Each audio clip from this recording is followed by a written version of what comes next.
నేనర ఈ పెదరాసి పెద్దమ్మని. మగధ దేశంలో ఒక అమ్మాయి ఒక్క పాయసంతో లోకం మార్చిందని చెప్పానా? నా వద్ద బస చేసిన ఇప్పటి బీహార్ నుంచి వచ్చిన ఒక బాటసారి చెప్పిన పాయసం కథ మీతో చెప్తాను. గౌతమ బుద్ధుడి కథ మీకు తెలిసే ఉంటుందిగా. అయితే 6 ఏళ్ళు శరీరాన్ని పట్టించుకోకుండా దీర్ఘ ధ్యానం చేసిన బుద్ధుడికి ఎటువంటి జ్ఞానోదయము కలగలేదు. శరీరాన్ని తాకితే ఎముకలు తగిలేవట. అటువంటి పరిస్థితిలో ఉన్న బుద్ధుడికి సుజాత అనే ఒక ఆవిడ బుద్ధుడి పరిస్థితి చూసి ఈ పాయస నైవేద్యాన్ని తనకిచ్చిందంట.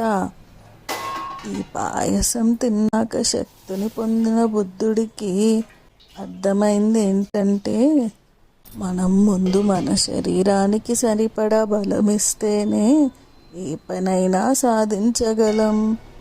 అదే శరీరాన్ని నిర్లక్ష్యం చేస్తే ఇంకేం సాధించలేమని. ఆ పాయసం తిని శక్తిని తెచ్చుకున్న బుద్ధుడు నది స్నానం చేసి 49 రోజులు ధ్యానం చేశాక అప్పుడు జ్ఞానోదయం అయ్యిందట. ఆ తరువాతనే లోకానికి తాను పొందిన ఈ జ్ఞానాన్ని బోధించాడని ఆ బాటసారి నాతో చెప్పాడు. దీన్ని బట్టి మనం తెలుసుకోవాల్సింది ఏంటంటే, ఏది అతివృష్టి లేదా అనావృష్టి చేయకూడదర్రా. మధ్య మార్గమే జీవిత రహస్యం అన్నట్టు సుజాత బుద్ధుడికి పాయసం ఇచ్చిన ప్రదేశం ఇప్పటికీ బీహార్లోనే ఉందంట.